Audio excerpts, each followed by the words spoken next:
Hey guys, it's JackSparrow123 and welcome back to Monster Hunter World. Last time we took on the Anjanath and found out we are ready to take on Zora Magdaros. This time we're going to take on Zora Magdaros. And I wanted to quickly go into the smithy and check out the Anjanath armor and see what we can craft from it. Cause we can't craft anything, sadly. Unlucky. But this is our first instance of a set bonus. We'll learn more about those as we go through the game, when I actually get one that I use. But till then, we'll just know that set bonuses exist and that they take a certain number of armor pieces in order to activate. Anjanath's armor, the only thing really good about it for us is special ammo. And we already got something that we're going to use for gloves, so in total we don't really need it. And when I say special ammo, it's actually like mediocre. It's really good for the Zora Magdaros fight though, so it's a good setup if you just keep upgrading your armor towards it. Anyways, so we are informed to talk to the handler, but before that, let's eat, because we don't want to be thrown into the mission without food in our belly. And as you see, the chef's choice platter upgraded again. Oh gosh.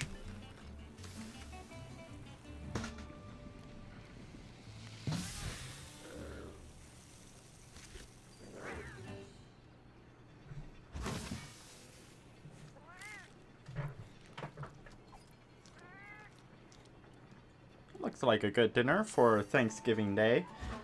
And yes, this video is recorded on the day of Thanksgiving. I hope everyone's having a good Thanksgiving and it has the opportunity to at least see their family or at least talk to them. Anyways, let's get into the mission. Oh my gosh, Pard, can't you believe it? It's finally happening. We chased it across the sea, got our ship wrecked by it, hunted all over the new world looking for it. And now, our strange relationship with Zora Magdaros is about to reach a new plateau. We're going to capture it. Say it with me. Capture an elder dragon. I tell you, my grandfather boarded that ship and came here with the first. He said he was ready to complete his mission here in the new world, or die trying. He'd found his sapphire star to follow, like in that story, and I always wonder what was going through his head as he crossed the sea. Zora Magdaros too. Do you think old Magma Brain even understands why it's here, or is it just compelled? Sorry, that was a lot of tangents I went off on there. Hey, I just realized. You know, you still haven't told me why you came to the new world. I bet you're on the run. On the run from a deadly group of Milnick's assassins. That's it, isn't it? Well, anyway, the base defenses are solid, and and all that's left is to get this operation done. You ready? That was a bit of a long text, but they emphasized a word there that I'm going to talk about real quick. Capturing an elder dragon. In Monster Hunter, elder dragons are uncapturable, at least when you're on a hunt. When you're not on a hunt, not so much. They're kind of like, it's weird in the lore. Sometimes an elder dragon has been captured, sometimes they haven't. But in flat gameplay, you cannot capture elder dragons. That's why I said we tried to capture every monster that is capturable. Unless you're me and you accidentally kill it. So, it's kind of a big deal that we are on a mission to capture an elder dragon. Work faster, you slack Alive. Quite a sight. Just wait till we're finished. Soon, I hope. The second fleet always delivers. This is gonna work. Chief, Commander. So, We'll get it ready by morning. I promise. I'll hold you to it. When the time comes, you know what to do. The operation will commence at daybreak. Sounds like we got our work cut out for us, eh, old man? By next moonrise, Zora will be in chains.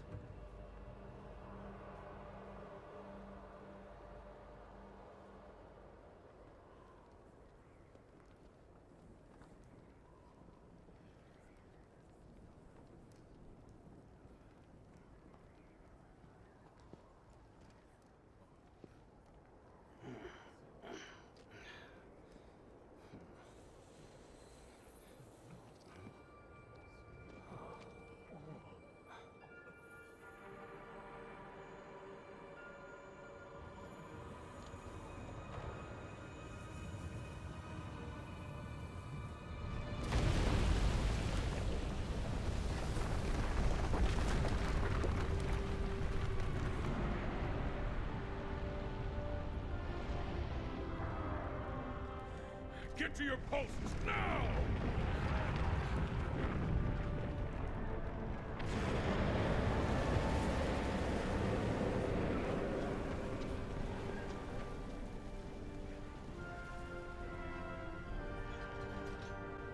Use the cannons Okay. this time.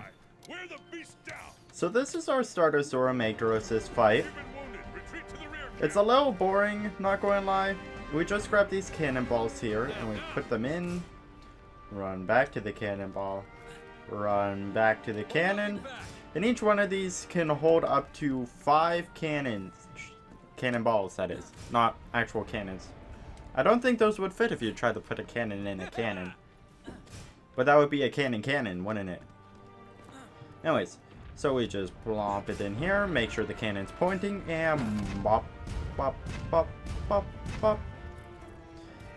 Anyways, so we just broke apart. I didn't think it would be that quick.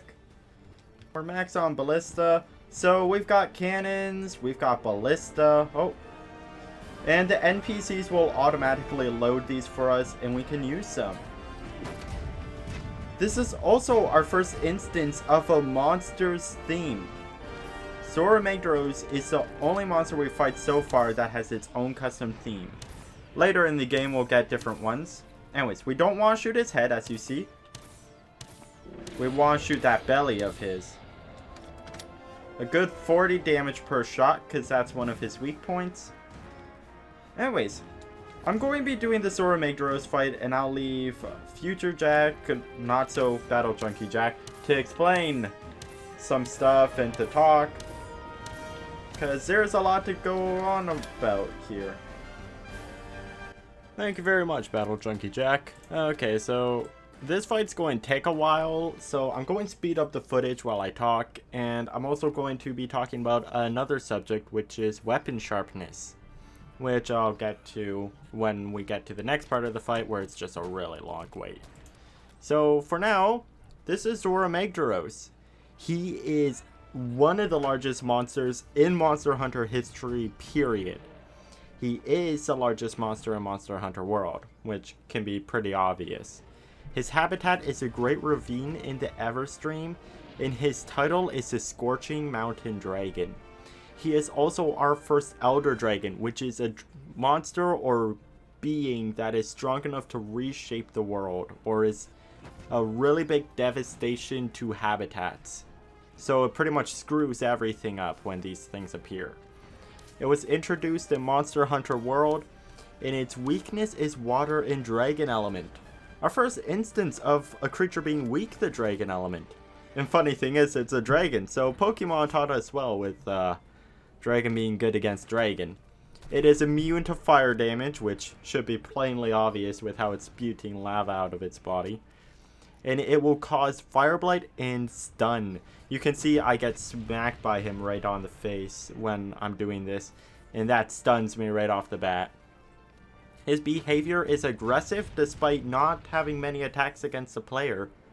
And on his body he has multiple weak points. So during the cannon phase, or the siege phase I like to call it, His nose is his weakest point. I call it the snoot. He's got a little rock right on the tip of his nose that is really hard to hit, but if you do, that's 45 damage per hit.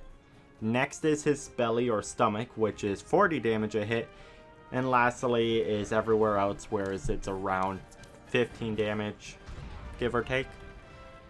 On the next phase, where you're riding on top of him, he has 3 crystals on his body. One in the center, one in the middle of his body, right on the back where you spawn, and one down by his butt.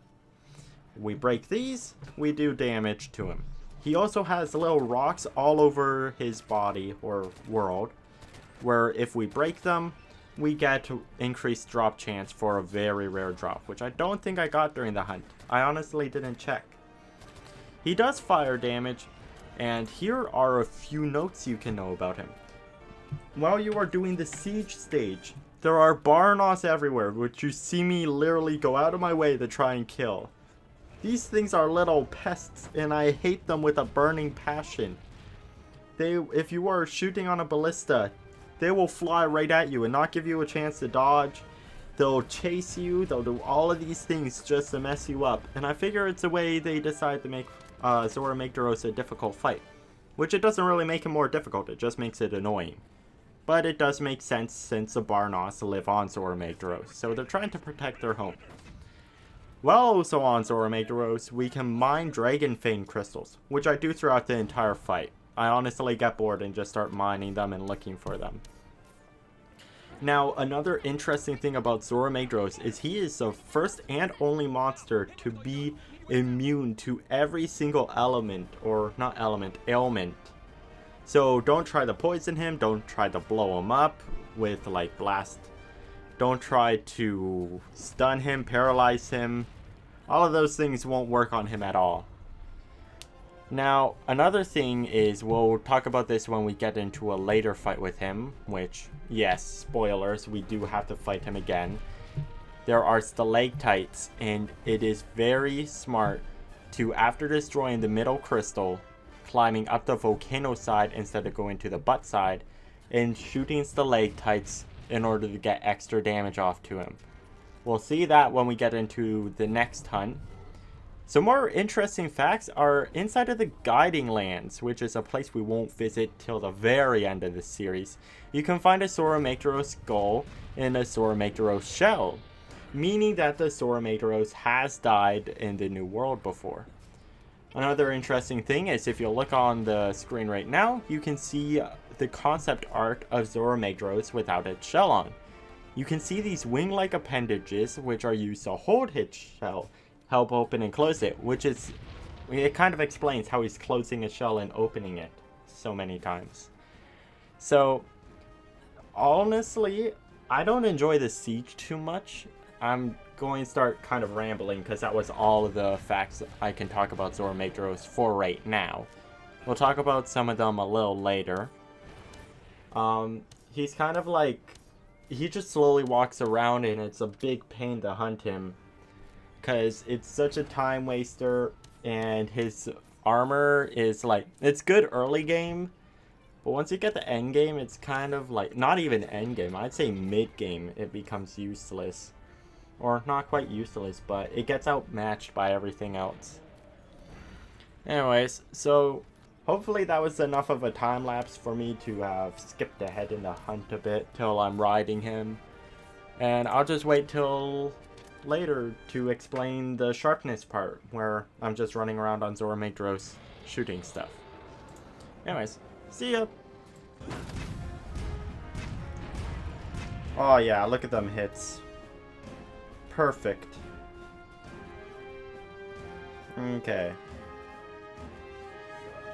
A lot of people are just standing around. Zora Magdaros is breaching the first barrier! He has breached. Look at this. His belly has been pierced, though. Zora Magdaros has breached the first barrier. Alright, Okay. next phase. Zora Magdaros has broken through! Hunters, grab your transports and proceed to the mounting phase of the operation! Yep. Move it, hunters! Get to a hitching post! I'm at the hitching post. Sucker now! This is where it really counts, partner. You can do it. Yep. Let me just use the hitching post. Okay. Now. Oh, now I can. I'll be right here. Run its back, old man. Give us some orders. Find the magma cores. Whoa. Camera Those are its movement. weak points, so if you attack them, it'll wear the beast down. Okay. Watch out for that magma. It's And we spewing out won't of rush those up cores. there. After we take care of this one. Those cores. Attack it. Yep. That is something the lava cores do, which I don't want to get hit by, but can use that to my advantage. Light bow gun for the win. Look at that damage. Back up. This is why light bow gun is best weapon.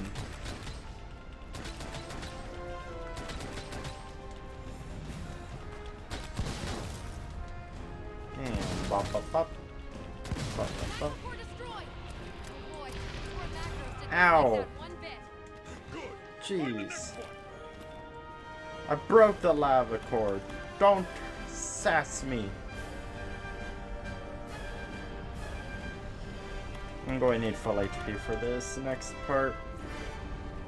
Okay, well, I'm back. Welcome to phase 2. Well, I'm just really goofing off during this hunt, in all honesty. So, I never really actually tried to speed it. Because I really don't even know if there's any method you can do to speed run this. Because he has to reach a certain destination in the hunt, which will always happen at the exact same time, in order to get to the next phase. And when I say next phase, I mean end of the hunt in this hunt. So, another thing I forgot to mention though, before we start talking about weapon sharpness, is he has a little crystal on his snout that we were shooting earlier with a ballista. We can actually break that when we're riding him, which I do during this hunt. Also, I just said do. I'm mature. Ha! Anyways, so let's talk about weapon sharpness. The weapons have 7 different sharpnesses.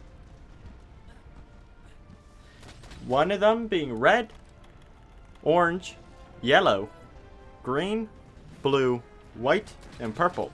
But if you're me, green is gray. Ha! Because I'm colorblind. Anyways, so red sharpness is 0.50 times your raw damage. It's also 0.25 times your elemental damage. This is how your damage works. If you're in red sharpness, you're losing out on damage. If you're in orange sharpness, you're timesing it by 0.75 and your element by 0.50. It's a big loss. It might not sound like a lot right now, but if you actually take that into a hunt, it will be a huge disadvantage. And that's ignoring the fact that your weapons are more likely to bounce and can't cut the monster. With red sharpness, almost all of your attacks are going bounce. Orange, many of them will. Yellow, most attacks will hit early game, but not late. Green, most attacks will be successful, except for in like master rank. In blue, it's more common to hit in master rank, and you're even better off in high rank. In white sharpness, it's just you'll guarantee hits on all high rank monsters, unless you're hitting like a few monsters on the hardest part of their body. And in purple rank, it's pretty much just like you have Mind's Eye in high rank and below. But in master rank, it's just like white sharpness, where you're only going bounce if you're hitting the hardest part of the monster. Which is like very few monsters have this where you can bounce on purple sharpness. Anyways, that's just talking about the bouncing. Let's get back to the damage multipliers. Yellow is 1 times your damage. So this is your true raw damage. No benefits, no nothing. This is taking out of consideration hitting a monster on its weak point or anything.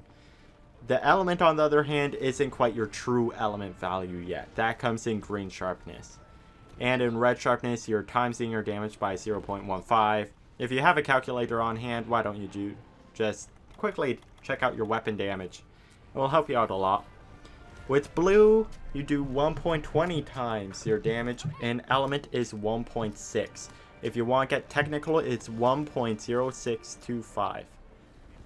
So it's a little complicated. It's not that much of a difference though if you add the 2-5 or not. With white sharpness, you're 1.32 and your element is 1.15. And here's a big thing that I noticed. Purple sharpness and white sharpness raw damage really isn't that different. But the elemental sharpness damage is a big deal. It might not sound like it too much, but let's put this into perspective.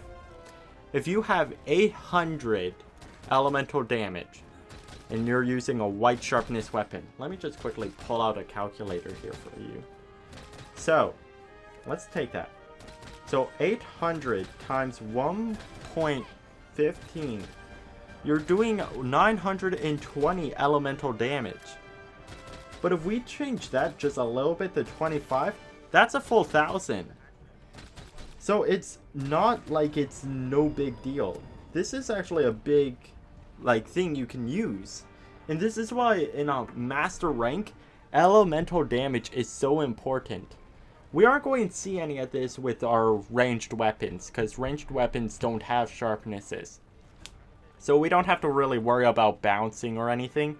We gotta worry about hitting monsters' hard parts no matter what. So you guys who use sharpness weapons and are complaining about bouncing, think of how it is for us with like light bow guns and stuff.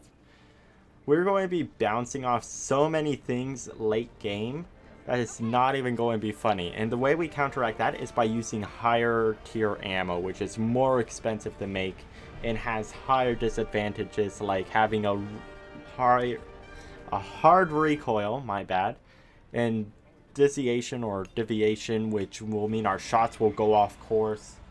We'll run into a lot of things like that, but with the build I'm going to be using endgame, it's not going to matter at all. Anyways, some more things are you will have to sharpen your weapons. We did this at the start of the game when we were using Insect Glaive. Also, I'll talk about why I switched off of Insect Glaive in a minute here. So, wetfish scales, or not wetfish scales, sharpening is very, very important. On a normal sharpen with no speed boost or anything, it will take you 6.25 seconds estimated, or a rough estimation of 6.25. It could be like 6.50 or 5.85. It's a close estimate. With speed sharpening 1, it takes 5 seconds. So that's a 20% reduction. On speed sharpening 2, it takes 4.25. That's a 32% reduction. In 3 speed sharpening, or tier 3 speed sharpening, it is 3.50 seconds, which is 44% reduction on your sharpening speed. This is all removing 1 cycle of the sharpness. So you stand there, shink, shink, shink, that's 3. That would be about either tier 2 or tier 1 speed sharpening. Now that's not talking about wetfish scales. Wetfish scales make it so even if you don't have speed sharpening, you get these benefits. If you have a normal wetfish scale, that is equivalent to sharpening at sharpening speed 2 or speed sharpening 2. This means when you pull out the wetfish scale, it's 1, 2, 3, 4, boom, done. Your weapon's sharpened, however it consumes the wetfish scale. We'll be like fishing a lot later in this gameplay, or not today, but in like future videos. Now with that being said, there is something called a wetfish scale plus. This is hands down my favorite item in the game, besides like flash bugs and the goofy things. This is shink, you're done sharpening. Just 1 slash on your weapon and you're done, and it's reusable. It has a 15% chance to be consumed. So if you're a lucky person like I am most of the time, you're going to be using this thing so many times and it's just not going to go away. Anyways, so that's pretty much sharpening. It's not too in depth. If you want to do your weapon calculations, you can see on screen the different elemental and raw damage numbers. So if you want to do your math with your weapon and find out what's what, then why don't you do that? It's nothing off your bat and it just gives you more information. And no, your bat is not in danger. It's your back, I meant to say. But I'm horrible at talking because I'm trying to speed talk. Anyways, I'll see you guys when it's the next video and I'm talking about the next monster. Haha. Just reached the second barrier. All right, let's restrain this beast. Ready your one-shot binders. Ready your one-shot binders while I pick up stuff off of him. No, don't do it! Don't stand up! I want this. Thank you. I want that last one too. Okay, well, I can't harm that now. Ha! Fear me, mortals, for I have tamed the mighty Zora Magdaros, and I shall ride him Binders. to Fire. justice. That's a hit. We Oh. restrained it. Wait, what's Zora, that? buddy, you can handle it. That clock figure up in the sky. Oh no. Hunters, you need to get up onto Zora Magdaros' shell right now. Yep. Thank you. You say that after you already moved me. A monster. Some And you- unknown monster has appeared on Zora Magdaros' shell. Ballista team, get ready to provide support. Hunters, onto Zora's back now. Hi. Ballista team, acknowledged. On it. This is the thing I was talking about. That's the mysterious black The next monster with a custom battle theme has appeared. He's a bit of a problem. Hopefully I can fight him without any damage taken. Didn't think so. Technically that counts as a hit. Oh gosh, why did I go that way? He is a bit of a problem. Let's just drop this and hopefully... Yeah, so he's not the brightest monster in the game. And here's our squad.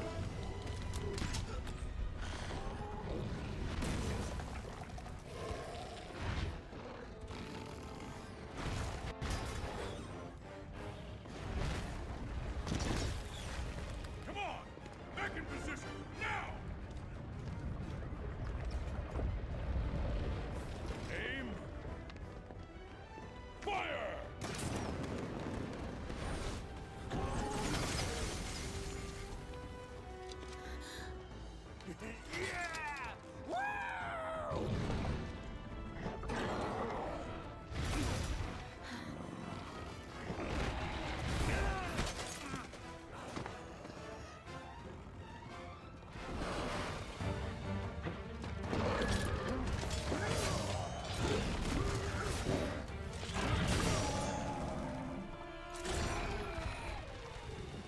He's from the first. Master.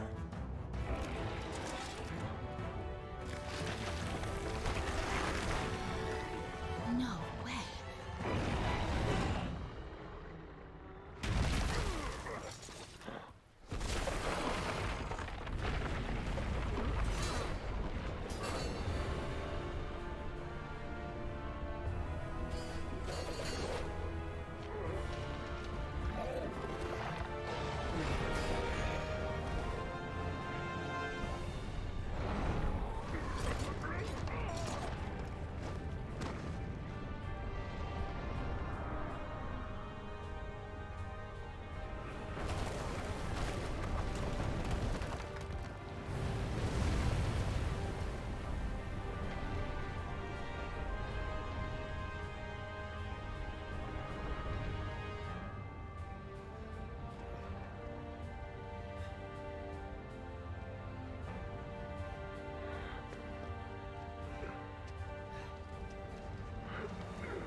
I'm getting too old for this.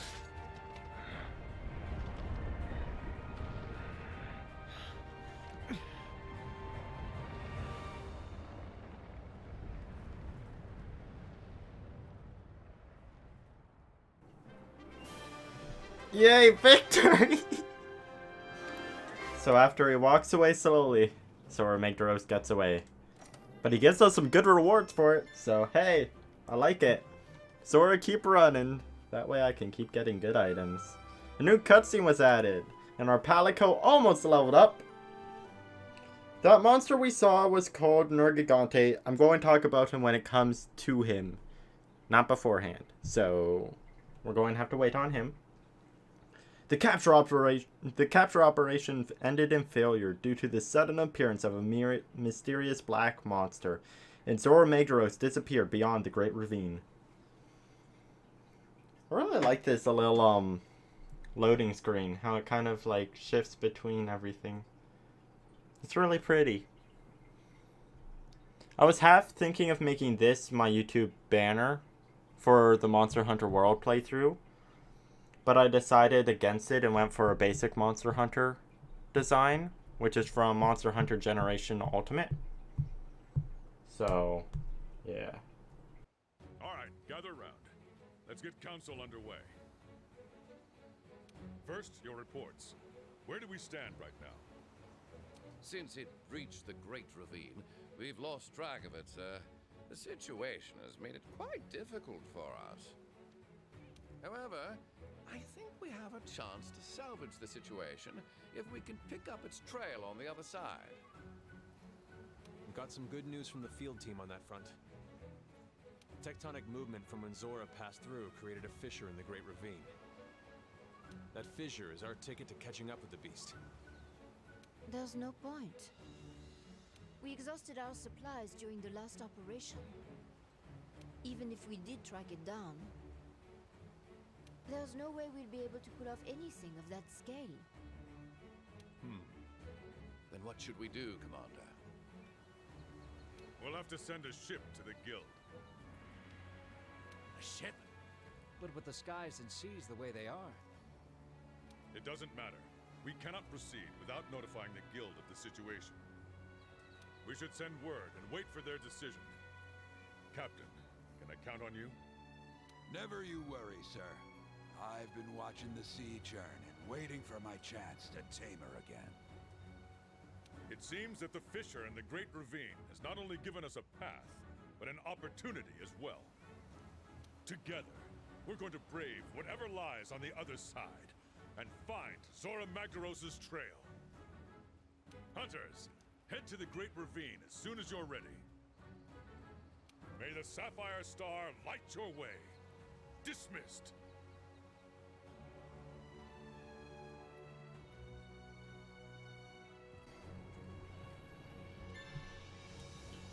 New specialized tool added. Health booster. Partner, let's go on an expedition out in the Great Ravine.